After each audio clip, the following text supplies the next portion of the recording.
우리가 지금 사순절이 지난 수요일부터 시작됐습니다. 매년 맞는 사순절이지만 우리에게 주시는 그 하나님의 은혜와 또 예수님께서 이 땅에 오셔서 우리를 위해서 십자가에서 희생하시는 그 놀라운 사랑을 우리가 더욱 깨닫는 그런 시간이 되어줄 줄로 믿습니다. 여러 모양으로 사순절 기간 동안에 참여하는 분들이 있습니다. 우리는 어떤 것을 통해서 우리 이렇게 합시다 하지는 않지만 절제함을 통해 우리가 하나님의 말씀을 순종하며 하나님의 영광을 드러내는 귀한 삶들이 우리 가운데 임하여지기를 원합니다. 오늘은 전도서 강의 17번째 시기도 알지 못한다. 이런 제목으로 우리가 말씀의 은혜를 나누려고 합니다. 우리가 지난주에 소자의 철학이라는 주제로 말씀을 나누었는데요. 교회가 가져야 되는 절대값이 무엇인가? 그러면 성도들이 가져야 되는 이 시대 속의 절대값은 무엇인가? 하나님께서 우리에게 주시는 분명한 하나님의 뜻은 하나님이 이 땅에 우리를 통하여서 보내시고 우리를 귀하게 하나님이 만드셨기에 우리를 사용해 가신다는 것입니다. 우리가 상대적으로 다른 사람들을 바라보면서 비교함을 통해서 우리가 누리는 여러 가지 삶 속에서 그것 때문에 얻어지는 우리 삶의 처절한 고백들, 또 그것 때문에 낙심하고 그것 때문에 세상에서 시험받는 그런 모습들은 하나님께서 우리에게 주시는 절대값과 맞지 않다. 또 교회는 소자의 철학처럼 세상에 가지고 있는 어떤 직함이나 그들을 가리키고자 하는 많은 앞에의 직책이 있는데 그것들을 다 떼어낸다면 사람이라는 것이 남는다. 그래서 교회는 그 사람을 바라봐야 된다. 누구나 교회에선 평등하고 하나님 안에서는 누구든지 하나님의 자녀로서 우리가 삶을 살아야 된다. 이게 솔로몬이 이야기하는 지혜를 이야기하는 것입니다. 오늘은 솔로몬이 이제 계속 이어서 이야기하고 싶은 것은 때가 있다라고 하는 것입니다. 때가 있는데 우리는 그 때를, 그 앞날을 예측할 수 없다라고 하는 어떻게 보면 우리가 알고 있는 것이죠. 그러나 지혜자를 통하여서 오늘 이것을 통해 우리가 하나님의 뜻이 무엇인가, 하나님이 지혜자를 통해서 무엇을 우리에게 말씀하고 싶으신가, 이것을 깨닫는 귀한 역사들이 오늘 우리 가운데에 임할 줄로 믿습니다. 11절 말씀에 보면 이렇게 시작하죠. 내가 다시 해 아래서 보니 빠른 경주자들이라고 선착하는 것이 아니며 용사들이라고 전쟁에 승리하는 것이 아니며 지혜자들이라고 음식물을 얻는 것도 아니며 명철자들이라고 재물을 얻는 것도 아니며 지식인들이라고 은총을 입는 것이 아니니 이는 시기와 기회는 그들 모두에게 임함이니라. 그랬어요. 우리가 아는 이솝우화 중에 이런 것이 있습니다. 올해가 이제 토끼해인데요. 토끼와 거북이가 경주를 합니다. 객관적인 입장에서는 토끼가 이기는 것이 맞습니다. 왜냐하면 토끼는 빠르고 그에 반해 거북이는 느립니다. 그러나 우리가 알고 있는 동화 속에서는 토끼는 거북이를 이기지 못했습니다. 왜냐하면 토끼는 거북이를 너무 얕잡아봐서 자기가 열심히 달리다가 거북이를 기다리는, 그러다 잠이 드는 그런 오만하고 교만한 모습을 드러냈습니다. 그러나 그에 반해 거북이는 말도 안 되는 경주지만 거북이는 최선을 다했고 그래서 끝까지 최선을 다한 거북이가 승리했다라는 이야기입니다. 오늘 지혜자가 이야기하는 거죠.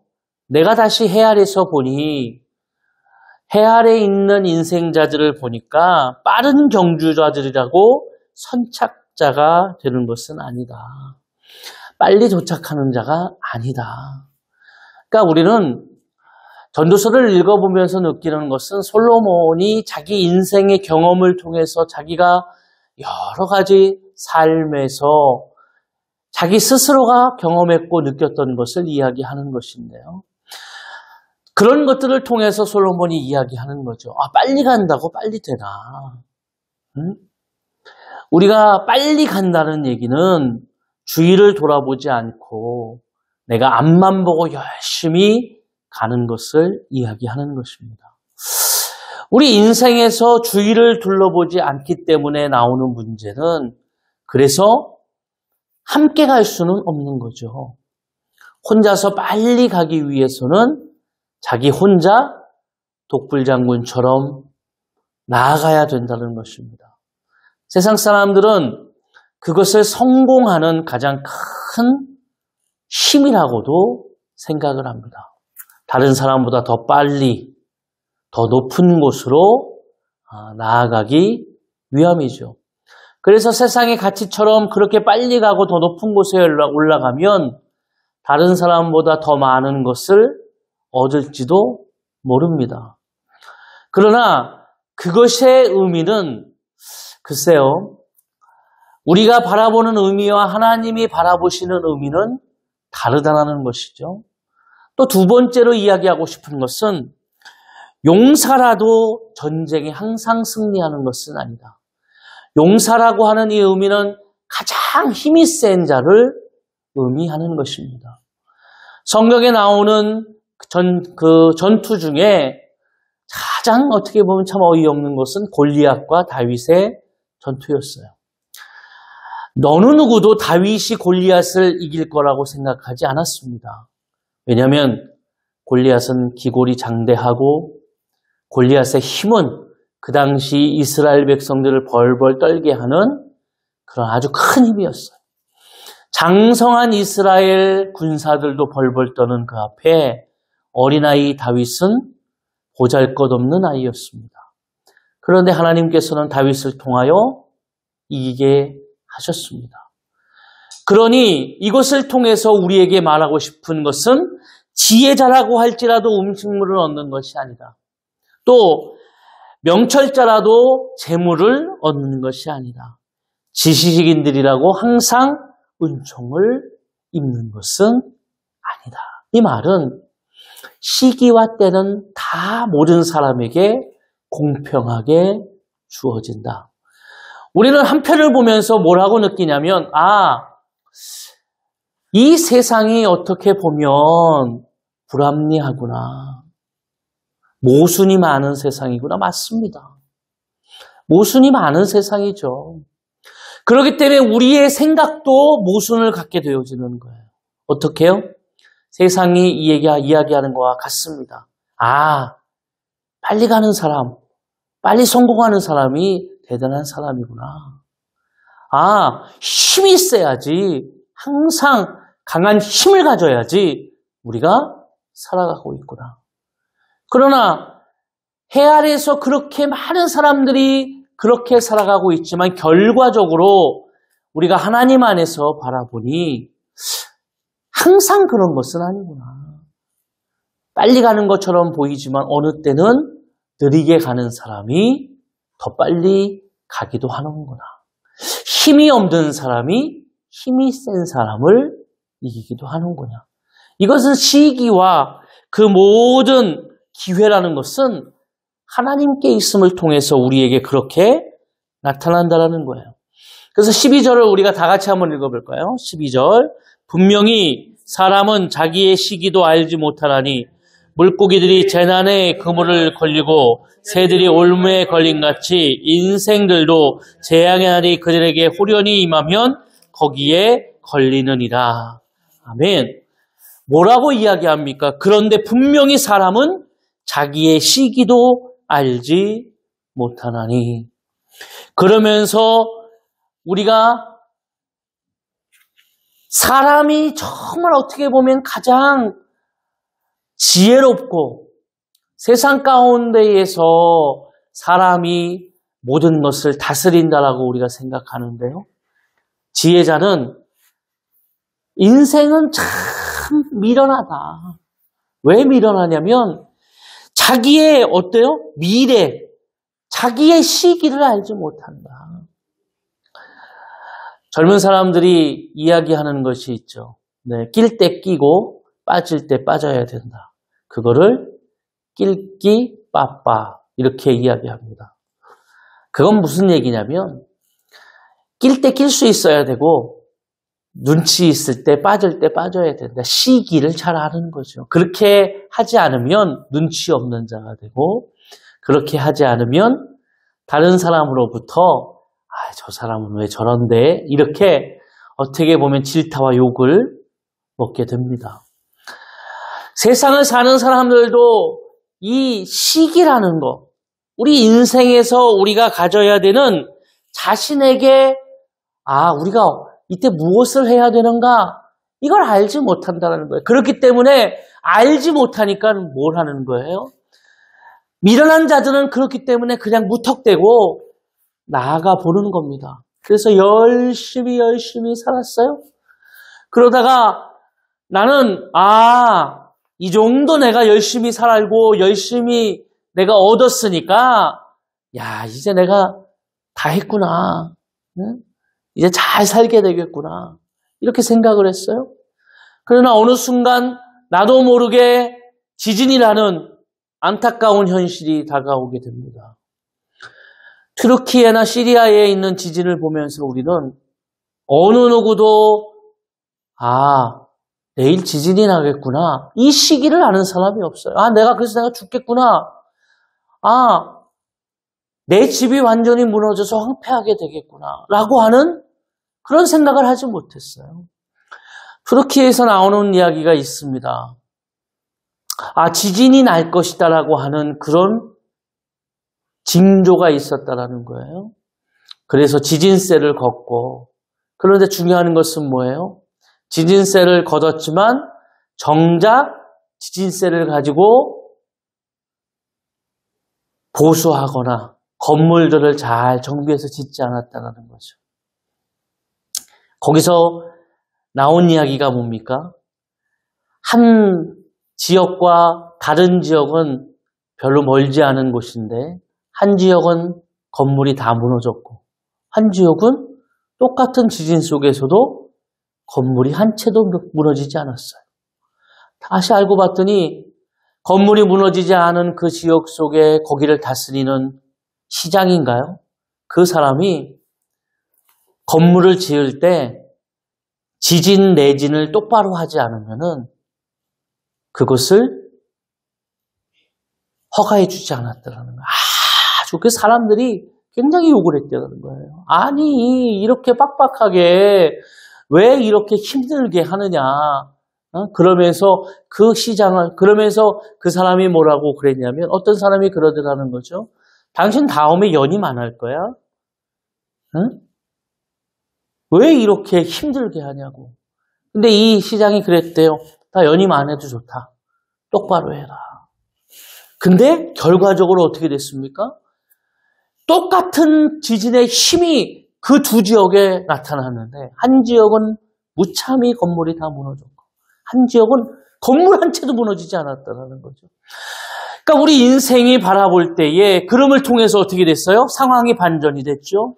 네, 분명히 보면 이 처음에 어떤 빠르기로 보면 시기를 알지 못했던 이 지역의 사람들은 빨리 건물이 지어졌을 거예요. 그러니까 시장이 발전도 빨리 하고 잘 했다라고 했을 겁니다. 이 지역은 내진 설계를 하고 하니까 돈도 많이 들고 건물도 빨리 못 지었을 거예요. 왜냐하면 기초를 잘 다졌어야 되니까요. 그런데 나중에 알고 봤더니 시기가 돼서 봤더니 이 한 지역의 건물은 빨리 지어졌으나 지진이라는 이 시기를 견디지 못했고, 한쪽은 늦게 지어지고 그러나 기초를 잘 닦았기 때문에 반석 위에 지은 집처럼 한 채도 무너지지 않았다. 우리가 돈을 많이 막 벌면서 많으면 좋죠. 저도 그렇게 생각해요. 풍성이 있으면 뭐든지 풍성하면 좋죠. 네. 그런데 문제는 뭐예요? 그래서 우리가 그것만 보면서 야 이제 나는 참 이제 잘 살면 되겠다라고 생각하는데 시기를 알지 못하는 거예요. 병원에 갔더니 당신 암입니다. 그러면 내 인생, 내 생명이 없어진 후에 그 다음에 있는 내 재산, 내가 가졌던 명성, 성공은 무엇이 되겠습니까? 의미가 없죠. 전도사는 이것을 이야기하고 싶은 겁니다. 그런데 중요한 것은 뭐예요? 그 의미와 시기를 누구는 알고 있더라고요? 그 의미와 시기를 하나님은 알고 계신다. 또한 그 시기를 누구는 알고 있다고요? 네, 저 자연에 있는 동물들, 저들은 알고 있다라는 거죠.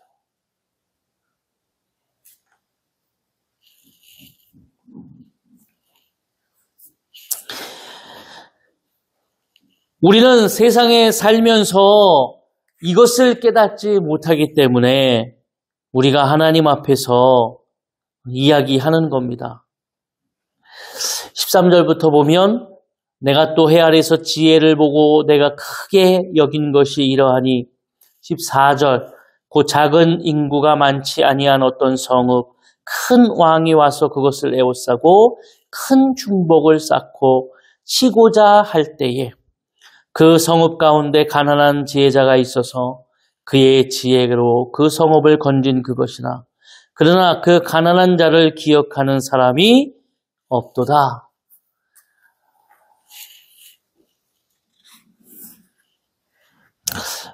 어떤 성읍에 지금 이제 어떻게 보면 어려움이 찾아왔습니다. 여긴 지혜자가 있어서 그 어려움, 전쟁 속에서 승리할 수 있었어요. 그런데 그 지혜자는 가난했기 때문에 기억하는 사람이 없다. 16절 그러므로 내가 이르기를 지혜가 힘보다 나으나 가난한 자의 지혜가 멸시를 받고 그의 말들을 사람들이 듣지 아니한다 하였노라. 그 지혜자는 그런데 가난했습니다. 우리가 사순절을 지나가고 있는데요. 예수님이 이 땅에 오셨을 때에 예수님께서 빌라도의 법장에 쓰기까지 예수님의 그 발자취를 보면 너무나 무기력한 모습으로 예수님이 가셨습니다. 예수님은 이 땅에 온 인류를 구원하기 위해서 오신 겁니다. 시기가 있었던 거죠. 그런데 많은 사람들은 그 시기를 몰랐다는 겁니다. 첫 번째 심판이 있을 그 시기. 그 심판은 예수님이 온전히 다 모든 심판을 다 겪으셨습니다. 홀로 십자가에서 자신의 살을 찢으시면서 겪으셨어요.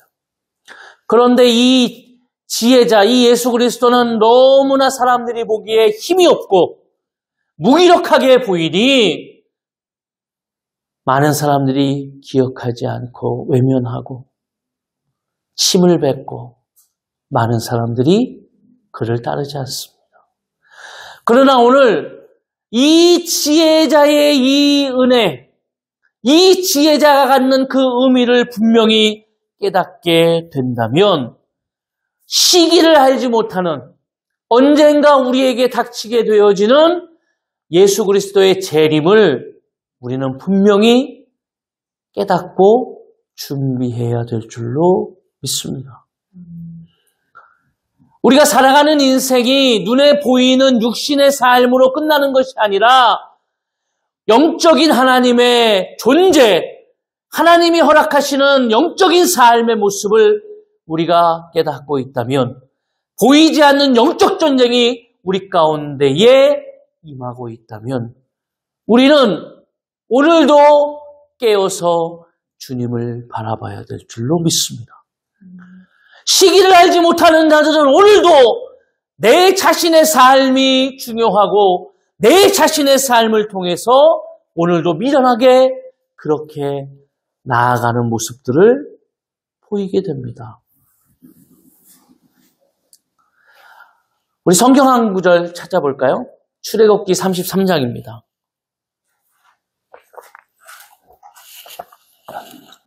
출애굽기 33장. 모세가 하나님의 부르심을 받고 이제 시내산에 올라갑니다. 올라간 이유는 십계명을 받기 위해서입니다. 모세가 십계명을 받으러 올라가서 한 달 이상 내려오지 않으니 이스라엘 백성은 그 시간에 무엇을 했냐면 우상을 만들었습니다. 그리고 소의 우상을 만들어서 그들이 섬기기 시작했죠. 모세는 하나님께서 명령하신 대로 내려갔더니 사람들의 그 행태와 행동이 너무너무 기가 막혔어요. 그래서 십계명을 다 던져서 그 우상으로 만들었던 그 소를 다 녹이고 그리고 레위 자손을 통해서 그 우상을 만든 또 그 우상을 믿는 미련하고 우매한 백성들 3,000명이 죽음을 맞게 됩니다. 그 후에 있는 이야기예요. 17절부터 한번 읽어볼까요? 여호와께서 모세에게 이르시되 내가 말하는 이 일도 내가 하리니 너는 내 목전에 은총을 입었고 내가 이름으로도 너를 알미니라. 모세가 이르되 원하건대 주의 영광을 내게 보이소서. 뭐라고 얘기했냐면 모세가 이 위에 보면 모세가 너무너무 기가 막힌 거예요. 인생을 보면서. 하나님, 아니 정말 힘이 있을 때가 아니라 80세에 저를 불러주셔서 저는 말도 못한다고 그랬고 정말 힘들게 하나님께 순종을 하며 나아가는데 결과적으로 이스라엘 백성을 출애굽시켰고 약속한 가나안 땅까지 인도해 가는 그 여정 속에 모세는 너무너무 힘이 든 거예요. 어떻게 저 인생들이 저럴 수 있고 어떻게 저렇게 우매하고 미련하게 어떤 이런 일들이 있을 수 있습니까? 광야에서 이루어지는 여러 가지 지쳐있는 거죠. 그럼을 통해 뭐라고 하나님께 이야기하냐면 모세가 이르되 원하건대 주의 영광을 내게 보이소서 그랬어요. 하나님의 영광을 한번 보여주십시오. 봤으면 좋겠습니다. 그랬더니 20절 다 같이 읽어볼까요? 또 이르시되 내가 내 얼굴을 보지 못하리니 나를 보고 살 자가 없음이니이다. 아멘. 뭐라고 그랬냐면 하나님께서 안 된다.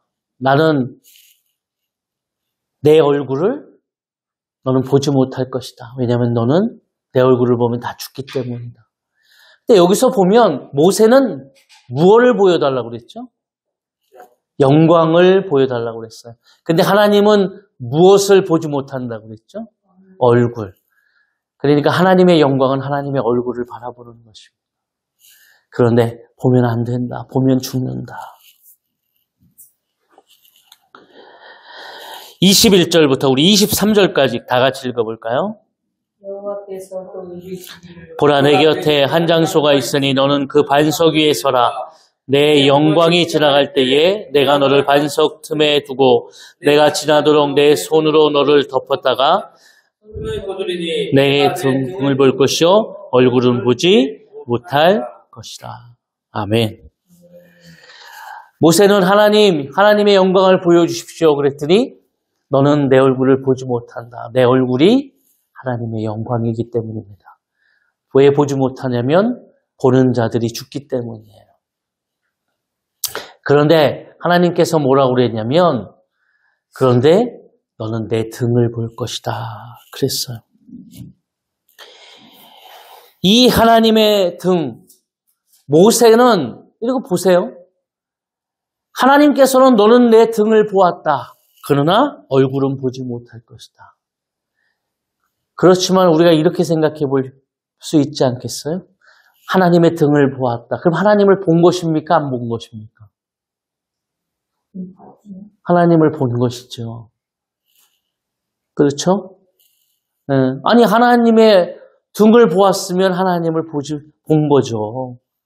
그런데 하나님께서는 그럼을 통해서 이야기하는 거예요. 하나님의 등.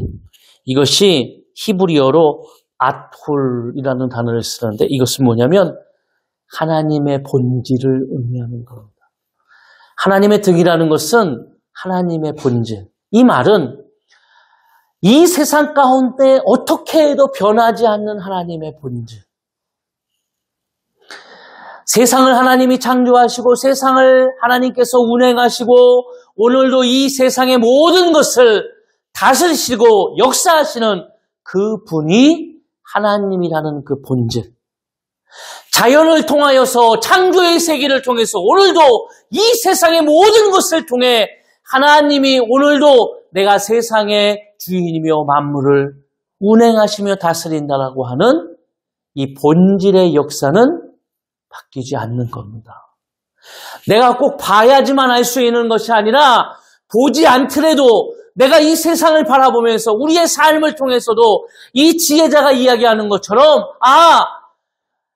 아니 우리가 살아가는 사람들이 해 아래서 막 자기가 1등인 것처럼 힘이 센 것처럼 지혜가 있는 것처럼 막 살아가지만 본질적으로 보면 그러나 시기도 알지 못하는 인생을 살아가는 거예요. 미래도 예측할 수 없는 삶을 살아가는 거예요.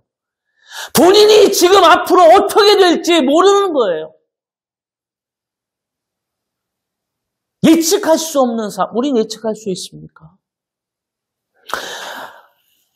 그렇기 때문에 우리는 뭘 하는 거야? 하나님은 살아계시는데. 그런데 우리가 자꾸 범하는 오류는 뭐죠? 여러분, 모세의 이야기가 어떻게 보면 우리의 생각과 우리의 어떤 이야기랑 비슷해요. 우리는 자꾸 우리 인생 속에서 힘들고 어려울 때에 뭘 얘기하냐면 하나님을 자꾸 형상화하는 거예요. 하나님 보여달라고. 네? 그러면서 그 형상화하기 때문에 뭘 자꾸 만들어요. 여러분 세상의 사람들이 하는 거 있잖아요. 네? 우리는 뭔가 자꾸 만들어요. 무슨 불상을 막 만든다든지 아니면 무슨 예수의 상을 그게 무슨 의미가 있어요? 여러분 이스라엘 백성들이 모세가 지금 십계명을 받으러 올라갔을 때 그들이 한 행동은 뭘 만들었습니까? 송아지를 만들었어요. 하나님 형상화했어.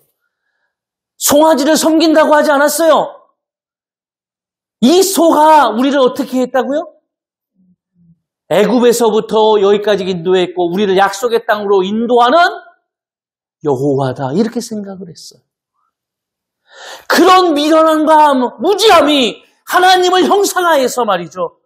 그래놓고 그 소를 섬기는 거예요. 그게 하나님이라고. 어디 그게 하나님입니까? 변하지 않는 하나님의 본질 속에서 우리가 세상을 바라보면서 무엇을 경험하고 느껴야 됩니까? 모든 것은 하나님께 달려있는 것이구나. 모든 것은 하나님의 손에 의해서 이루어지는 것이구나.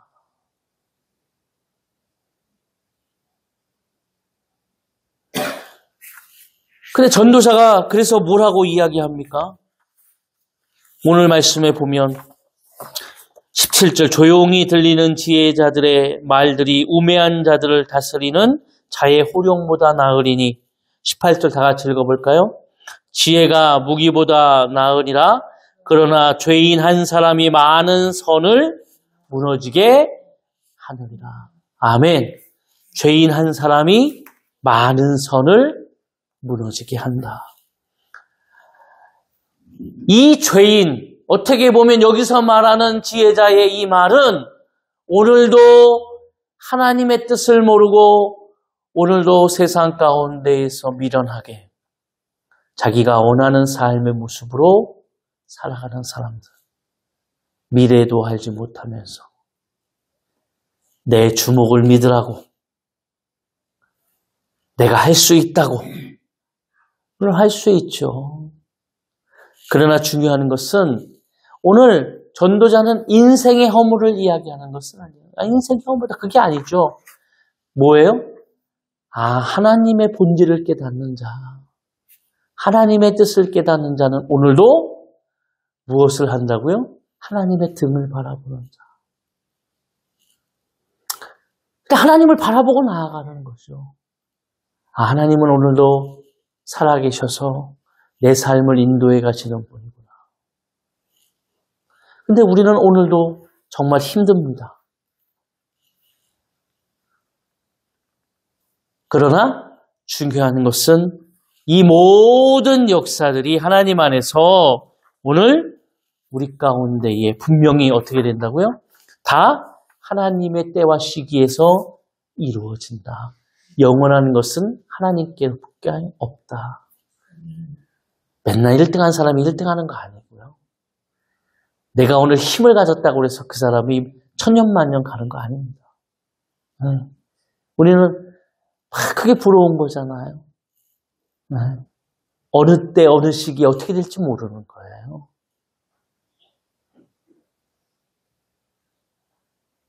그래서 우리는 항상 누구를 바라보고 있어야 됩니까? 하나님을 바라보고 있어야 되는 하나님을. 그럼을 통해서 그 하나님이 오늘도 하나님의 놀라운 역사를 통해서 모든 것을 이루어 가실 줄로 믿습니다. 그러니까 스펄전이라는 영국의 위대한 설교가가 있어요. 찰스 스펄전. 저도 참 좋아하는데 이분이 이런 얘기를 했어요. 할 일이 생각나거든 지금 하십시오. 오늘 하늘은 맑지만 내일은 구름이 보일지도 모릅니다. 어제는 이미 당신의 것이 아니니 지금 하십시오. 친절한 말 한마디가 생각나거든 지금 말하십시오. 내일은 당신의 것이 안 될지도 모릅니다. 사랑하는 사람이 언제나 곁에 있지는 않습니다. 사랑의 말이 있다면 지금 하십시오. 미소를 짓고 싶거든 지금 웃어주십시오. 당신의 친구가 떠나기 전에 장미가 피고 가슴이 설레일 때 지금 당신의 미소를 주십시오.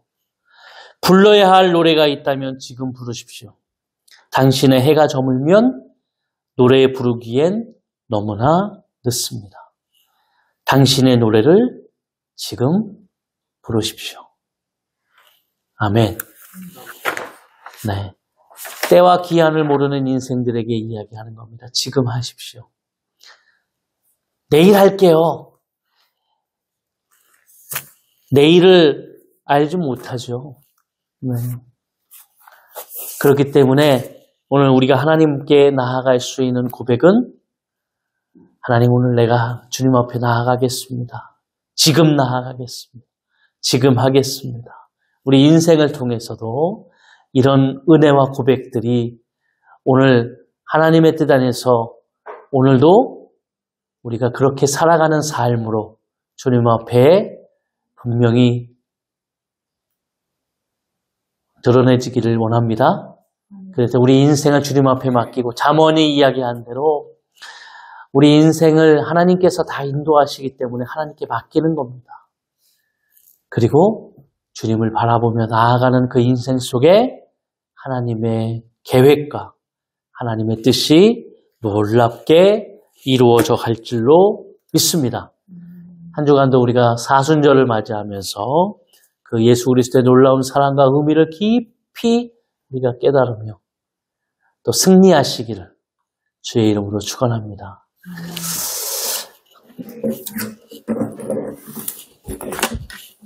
자, 우리 시간에 하나님 앞에 결단하며 찬양하겠습니다. 주 나의 모습 보내, 주 나의 모습 보내, 상한 나의 맘 보시네. 주